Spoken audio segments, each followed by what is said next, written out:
Welcome to the Chapters in Chai Book Club. I'm Amanda. And I'm Francesca, and we're two sisters who love reading, but our book tastes are quite different. So grab your favorite drink, settle in, and let's turn some pages together. So this is our May book club episode, and we're going to be discussing the two books that we chose in April's book club episode, which is Caraval by Stephanie Garber, and then None of This Is True by Lisa Jewell. We will be going quite deep into these books, so there will be spoilers. If you haven't read these books, then probably this episode will not be for you. But if you have, we would love to hear your thoughts. Yeah. So we're going to start with None of This Is True by Lisa Jewell. This is a thriller mystery, so again, a quick reminder if it's been a while since you read this. This follows a podcaster called Alex, and she by chance meets this woman that is her birthday twin, and this woman Josie kind of ends up on her podcast, and as she ends up on her podcast, she also slowly starts infiltrating Alex's life, and through that podcast Alex starts finding out some dark details about Josie's previous life, her upbringing, her current marriage, etc. Obviously, it's a thriller, so things start going down. Josie is not who she says she is. And yeah, I guess we can kind of go into more of the plot and what happens now in the conversation. For me, this was a slow start. I think the first third of the book I was a bit struggling, and it wasn't pulling me in. But after the third, I started having more theories about what could be going on. So I would love to hear what were your theories in the beginning. Yeah. So because I listened to this one as well. I think when I started listening to this, I had maybe I was cleaning the house or something. So I had many hours. And I was very much focusing on it. So I got into it really quickly. The book itself, I was into the story. Wait, let me get my notes. I kind of was not theorizing too much. I've seen a lot of movies like this where, there's a sort of stalker situation where somebody wants to kind of steal somebody's life. So I thought it was going to be kind of just a straightforward situation like that, where Josie slowly takes Alex's position in Alex's life. I thought maybe she was gonna, try and kill Alex and then start dressing like Alex and maybe try and get with the husband. I thought it was going towards that direction pretty early on. That was exactly my theory as well. Yeah. I thought that she was gonna steal Alex's life, especially when she started stealing some of Alex's possessions. Yeah. I thought it has to be that. Yeah. So I was kind of surprised that it wasn't, but okay. It made sense later that it wasn't that. Yeah. But I was so certain. Yeah. But I kind of knew from the very beginning of the book that Nathan was one of the people to die. Yeah, you felt it. Yeah. Poor Nathan. Yeah, poor Nathan. I felt so bad. Yeah. It was actually quite an anxiety-inducing... It was very creepy. Yeah, it was a creepy with how... I did not like how Josie... I mean, obviously, we're not supposed to like it, but how she was trying to push her thoughts on men on Alex. Yeah. And I was getting protective with Alex as Alex was getting uncomfortable. Oh, yeah, I felt her uncomfortability, how she didn't know how to act or answer. Yeah. To still be kind of polite with Josie, but at the same time, she was just not feeling it, especially because Josie was saying some quite, strong things about death and stuff. Yeah. I was also feeling the anxiety of Alex because she was clearly trying to be polite towards Josie, and she was letting Josie kind of cross some boundaries because she wanted to be polite. Like, for example, when Josie stayed at her house for, the days, and I was feeling that, what would I do in that situation? Because it is hard to tell somebody. Yeah, especially someone who, because Alex at that point obviously still thought that Josie was beaten by her husband. Yeah. So you can't really do anything, but she was giving such creepy vibes that also I understand that Alex didn't want her in her house. Yeah. Because she didn't trust her. Yeah. And she has, her kids there as well. She needs to protect them. I guess going into the plot a little bit, there's multiple different aspects. So Josie is basically in these podcasts, she's slowly revealing what's happening in her marriage and in her childhood. And one of the things we follow through the book is her relationship with her daughters. So we hear it only from her. We don't actually meet the daughters for most of the book or learn more about the daughters. But what we know is that is it the older daughter, Erin, or the younger one? Yeah, I think Erin was the firstborn. Yeah, so Erin still is in the house. She's cooped up in her room. And then Roxy has disappeared from their lives. Yeah. So all we know about all we know about them is that, and we know that Josie keeps leaving baby food outside of Erin's room, and that it smells very bad. It smells really bad. So what did you think? What were your theories with? I was convinced that they have killed Erin. Yeah, same. And that she's in there. Yeah. And the smell is from the rotting body. But what was confusing me was when Josie would say that I can hear the creak from the gaming chair. But then I was thinking, okay, maybe she's so crazy that she's absolutely like imagining it. Yeah. That's what I was. So finding out that Erin was actually there and managed to not see her mother at all sounds a bit unrealistic. I don't know. Yeah, true. I agreed. I thought that Erin was dead for sure because of the smell and everything. Yeah. I thought that they had killed her. And then I was very surprised to hear at the end that she was actually alive. I was like, how? Since the death of Brooke, Erin basically said that she stayed inside. Brooke died at the same time when Roxy left. Yeah. So hasn't it been like 5 years? Yeah, something like that.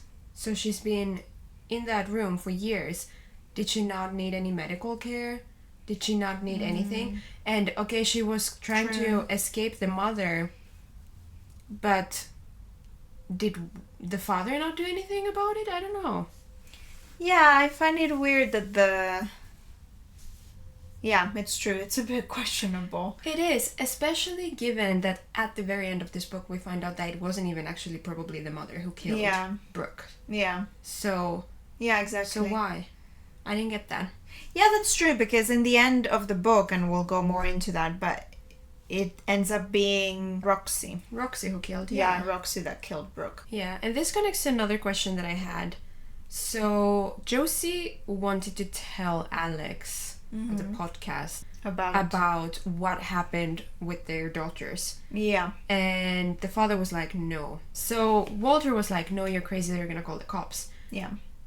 At the end, we find out that actually it was Roxy who killed Brooks. So, did Josie want to tell that? Yeah, I took it that Josie wanted to tell them that Roxy killed Brooke. And Walter didn't want to say that because they would go into... She would get arrested. But I don't know why Josie felt so motivated. Maybe as a revenge, because clearly Josie had some issues with Roxy. I mean, she was also not well. Yeah, clearly. None of these characters were, other than obviously Alex. Yeah, they all were murky characters for sure. Another big theme is the relationship with Walter, and that's actually what she talks the most about in the podcast. Is she paints these pictures that Walter is, first of all, a pedophile, that he abuses Erin. Was it? Yeah, that he groomed Brooke, that he groomed Josie when she was younger. Yeah, so she paints this picture throughout this whole time. Did you believe that while she was saying? I didn't believe him being abusive toward... Well, the grooming of Josie, I believed, because he was very old and she was very young. Yeah. So that did seem very wrong. Yeah. Yeah, but she was what? She was 14? Yeah, she was 13 or 14 when she met him, and he was in his 40s. They were intimate for the first time when she turned 16. Yeah. And he was in his 40s, so fully, And also, he had a wife and 2 kids, and he was cheating on the wife with Josie's mom. Yeah. Which, we find that out later in the book. And then he also messy situation. Josie. He does not sound like a very good man. No. Because at the end, when we find out about how Walter was actually with the mom first and Josie kind of stole him away, there was a bit like, why are we trying to paint that Josie in a bad light in that situation? Because she was a child. Yeah, and exactly. it's not like a child can like woo an old man. Yeah, obviously. No. So I didn't like how the book kind of painted it to look like that we should be on Walter's side maybe on that. Yeah, that's true. Yeah. There was a lot of trying to make Josie seem like she was the temptress, but she was 14. Like, you can't, you can't say that about a 14-year-old. No, you absolutely cannot. A 14-year-old doesn't know what they're doing. They're a child still. Yeah, so exactly. I did not get the reason as to why she all of a sudden decided she wanted to get rid of Walter. Yeah, like she snapped. Because the reasoning with Brooke and what happened there was that she was jealous of, Brooke getting Erin's attention. Roxy's attention. And that she likes to control people, so she didn't like that Roxy was all of a sudden interested in somebody else. But then again, she didn't kill Brooke, so... She didn't. So yeah, I'm getting confused. She comes off as this absolutely crazy lady. Yeah. But when we hear even Roxy's testimony of how she was as a mother... Yeah. She didn't do anything. She was jealous and she was toxic. Yeah. But she didn't actually do anything. Yeah. So then she just snapped with Walter. And she was like, okay, I'm over this relationship. Let me go and do a podcast where I paint him as this, like, monster. Yeah. And then she also wanted to confess about what Roxy did. Yeah. Really. And then she gets obsessed with Alex, and then she, to the point that she like goes and accidentally kills Nathan. Yeah. Yeah. Yeah, I mean the story starts with her on her birthday. I think it's clear that she's not very happy with her life. She's miserable. I guess she just snapped. And that's what the story was. She just decided she wanted to start over, and to do that she's like, let me kill my husband. So maybe we can go to the ending. So Walter has been killed. Nathan has been killed. We find out that Brooke was also killed. And to the very end, before the last final chapter, we are under the belief that it was Josie that did everything. That she killed all of them. Which for me, that would have made more sense. Yeah. Had she been a killer, basically for her whole life, that would have been a bit more... Yeah, and I thought the book was like that it would end there basically. I didn't think there was going to be any change to that. The very ending of it is that we find out that it was actually Roxy that killed Brooke because why? Because she didn't like that Brooke was going to the prom. Yeah. Yeah, and the mother covered. No, Walter was like, no, we need to get rid of the body. We need to make sure that nobody finds out. And they got that storage room or whatever. Yeah. And Josie did kill Nathan. She says it was accidental. I don't think it was. And what was her plan there? I don't know. Anyways. I don't know. And then with Walter, apparently he kind of had a heart attack during the altercation, and then Josie let him die, which is also like, you do that. Yeah. So yeah, in the end, they were just a bunch of bad people. Yeah. Was what I took from that. Yeah, honestly. It's just a bunch of bad people, and that's it. What are your overall thoughts? My overall thoughts are that I struggled to get into this book in the beginning. After the first third, I was very much into it. I was enjoying it. It was giving like all the creepy vibes. Yeah. I liked listening to it, that it also, they had English accents. It kind of made me made me imagine this like little cottages and rainy weather and all of that. So I really much enjoyed that. The ending I was a bit disappointed with. I think had the ending been just that Josie is a killer all these years, that would have made more sense. Okay, it was a nice read. Not the best that I've had, but it was nice. I feel like it lacked purpose, maybe a bit. The reading experience was good. I was entertained. I liked it from the beginning. I was very much into it. I was enjoying. It was entertaining. All of that. So from that perspective, it was nice. But then like you said, it lacked purpose. It was a bit also underwhelming at the end. Like, for a lot of the big twist having to do with the daughters, when we haven't really heard about the daughters that much throughout the book. It was just a bit underwhelming, and it did leave some question marks in general as to what was the motive behind things, behind some of the characters. Yeah. So I ended up giving this a 3.75.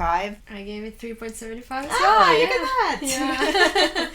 Okay. Yeah, it was like 3.5 sounded a bit too low maybe because it was so entertaining, but not a 4. Yeah, exactly. Okay, nice. Yay, moving on to Caraval by Stephanie Garber. This, for anyone who has read this book a while ago, a little reminder, this follows 2 sisters who are, basically they grew up in this small island and their father has been quite abusive towards them, and there is this carnival type of magical game that happens every year in different parts of the world, and one of their sisters' biggest dream has been to go to that carnival, and they end up going because one of the sisters says that this is our chance, because they get invitations for this carnival. So one of the sisters says this is our chance to escape our father, and they go there, and one of the sisters actually ends up being abducted, and the whole game is about finding that sister. Yeah. So what did you think about it? Okay, I had a little bit of beef with a couple aspects of this book. So we both have read the Once Upon a Broken Heart series, which comes after Caraval. And my number one first beef that I noticed very early on. So the main protagonist in this book is Scarlett, and the main romantic interest is Julian. And they were very, very reminiscent of Jax and Evangeline. They were the same. They were the same, and their dynamic was the same. Exactly the same. So that felt very repetitive for me, especially because I read them just a couple months ago. I can see maybe if you read Caraval when it came out and then years later read Once Upon a Broken Heart, where you've had a bit of a break, it wouldn't bother you as much. But for me, because I just read those books, to read this right after, I was like, it's the same. It was the same. Yeah, I noticed that too. Especially Scarlett for me was Evangeline. Yeah. It was the same thing. And their dynamic was very much the same. Yeah. And kind of all the whole thing that you're going to this magical place. Yeah. And she was engaged like Evangeline was. And there was that whole... And he kept calling her a different pet name. And it was a lot of little details where I was like, this is too similar. Yeah. So I kind of... That was annoying me throughout the book, just a little bit. And then when it comes to the romance itself, I found it was just based on attraction. Yeah. There wasn't any any emotional depth to it that much. It was just her talking about, because we're in her point of view, her talking about, how sexy he was, basically.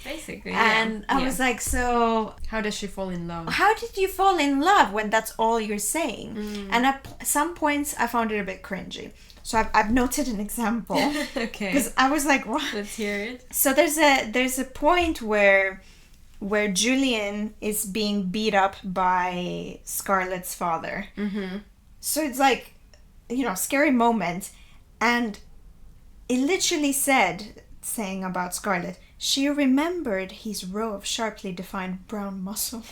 During while he was getting beat up. And I was like, like, the love of your life is being beat up. and of the six-pack. and she's like, she remembered his sharply defined brown muscles. Like, so there were some moments like that where I was like, it feels a bit juvenile, maybe. Yeah. I can see that the writing here was not quite as good as in Once Upon a Broken Heart. And, okay, that book series also is not like a masterpiece, but I really love the feels of it, as you had said as well. And I was kind of expecting the same feels from this book, and there were some little elements that I enjoyed, but they were overpowered of the kind of creepiness and the darkness of this book, which I did not expect. Yeah, the vibe was very different in Yeah. this book as opposed to It had that some one. dark things, like starting with the abuse and all of that, and some things that were happening in the game that I'm still very confused what was true and what was not, and apparently the author was also Yeah, not because certain. yeah, so I listened to this on Audible, and at the end of it there was an interview with the author, and the interviewer, who I think was the editor of the book, she asks Stephanie, how did you think about the ending? And Stephanie straight up says that she didn't, that she likes to write her books where she goes and starts writing it and then kind of lets the story take her to the ending. So she hadn't, you know, She apparently hadn't even decided if everything that Julian was saying, if it was true or not. yeah. And she had kind of like these two outcomes, but she didn't decide until the very end. Yeah, so you heard the interview as well. Yeah. And I think you can tell that she hadn't thought of the ending, because the ending was a bit... Oh my goodness, the ending was so confusing to me. Yeah. I did not understand what was going on. I did not understand how the father came, then what happened if the father then left. Yeah. Was Legend / what was his name, Oscar, in the end. Yeah. He tied up Evangeline and he said to the father, okay, I have her all tied up as you wanted, you can take her now. But then it wasn't Yeah. an agreement in the end. Like, what? It was very confusing. I couldn't tell you now what happened. Yeah. And It was then, like a fever dream. Yeah. And then the father killed Dante. Yeah. But then there was no But then- explanation when Dante was Alive. Yeah. So was the father part of the game? Was he playing? It wasn't Was he explained. lying? Yeah, and all of Donatella's also And like, how why did the go to father this great? go there? Like, how did he know they Yeah. were there? Like, How did he enter there? Did he have Yeah. tickets? yeah, I don't know. How did he get there? How did he figure out that they were there? There was no explanation whatsoever. Also, the whole that Donatella did this whole thing to get them out of the father's bed, but then why Yeah. go through all these theatrics? Yeah. I guess because she wanted Legend's help, so she promised to create a great game. Yeah. But to jump from a balcony sounds a bit extreme. Everything we thought was fact, then it wasn't Yeah. fact, and then it was fact, and then it wasn't fact anymore. Yeah. And it Yeah. kept like changing. There wasn't this one plot twist at the end. Yeah. It kept going, and I was just confused. I could not follow that. By the end, I was like, I don't know what happened. Yeah, and that was another note I said, was because I listened to it. It was very hard at times you had to really focus. Yeah. If I for a second thought about something else and then went back into listening, I was confused, man. Yeah. Like it was one of those books where you, like, so much random stuff is happening that Yeah.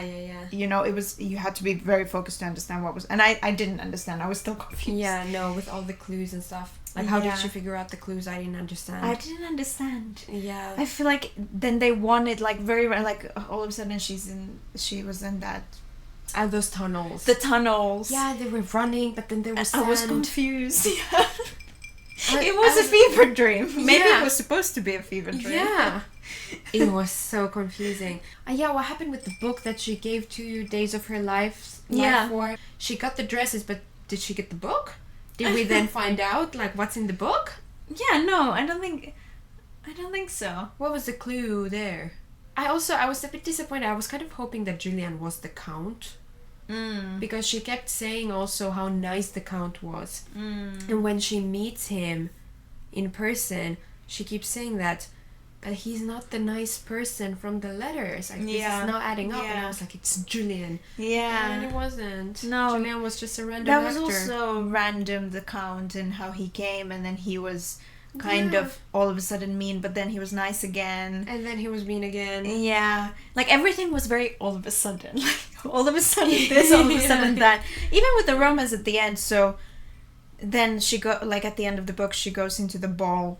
They're having that party, and then, you know, and then they're in love and they kiss. Like, that was also, I don't know. it was confusing. This book confused me. Yeah. I'm sad because I was excited because I liked the other series so much. Yeah. But this one, it truly, I was like, what? That was my reaction throughout the whole book. What? Yeah. Yeah. I mean, okay, some good parts of the book. I can appreciate the art of writing something so... I think it's got like magical realism where it's very much... You know, you are kind of like, whoa, what's going on? It's an art in itself, I suppose. Sure. But it was very different vibe when it comes to the world itself because it was way darker and it was this kind of, I don't know, a bit creepy. Yeah, it was quite creepy and there was a lot more violence in this book as well. Yeah. Which I did not expect at all. Yeah, the other one was way more PG. Yeah. The other one was more of a fairy tale, whereas this was like a nightmare. That is so true. That is so true. I ended up giving it a 3-star, kind of mid. I feel like this, as opposed to the other book, will be a book that I will think about just because it was so weird. Yeah. So yeah, I gave it a 3-star because it's kind of that mid-range for me. What about you? Yeah, I also think that I will think about this book. And I mean, the building of the world was quite great, and I could really imagine the game and the people and everything. Yeah. So I really liked that. I was more invested in the love story in the beginning, but after a while it just got too confusing, and I didn't care about the love story as much anymore. I originally gave this 3.5, but now I'm thinking that 3 does sound more. I also originally gave it accurate. 3.5, but now that it's been a couple of days, I'm like, Yeah. Like maybe 3 is a bit more accurate. Okay. So this book club, we had kind of... We've usually done really well with our ratings, this one didn't do as well, but it's okay. All right. Now, for the next one. Yes. This is always an exciting part. I don't have a physical book. Me neither. Okay. So, do you want to do yours first, or...? Okay, well, do you want to try and guess? It's not the next one in this series. No, don't worry. Okay, give me a genre, and I will try and guess based on that. I think it is litfic/romance, I think. Litfic/romance, you think? Okay, let me check that. Is it the new Emily Henry? No. Ah. Is it the new Abby Jimenez? No. So, I want us to read OneTrue Loves by Taylor Jenkins Reid. Ah, yes. Okay. I mean, we saw that together at the store, and you told me a little what it's about. What it's about, and I was like, I need to read that. Okay. Yeah, that sounds interesting. Yeah, it's one of her backlist books that she's written like a while ago, so very interesting. Yeah. Okay, nice. Okay. All right, so OneTrue Loves by Taylor Jenkins Reid. Hello. As you may notice, we're wearing different clothes as in the previous clip. So the book that I had initially picked for our book club ended up not being available for us where we live. So we needed to change to another book. So we ended up actually picking The Guest List by Lucy Foley, which is a mystery thriller. It follows a cast of characters on an island. It's a kind of whodunit, who dies sort of mystery. So that's the one we ended up picking, and unfortunately we don't have Francesca's reaction to that because we ended up doing that picking of the book offline. Yes. So yeah. Okay. Now back to the original clips. Alright, so we hope you enjoyed this video. If you liked it, feel free to comment down below or like this video or follow us for other videos that we're posting. And yeah, thank you for watching. Thank you. Bye.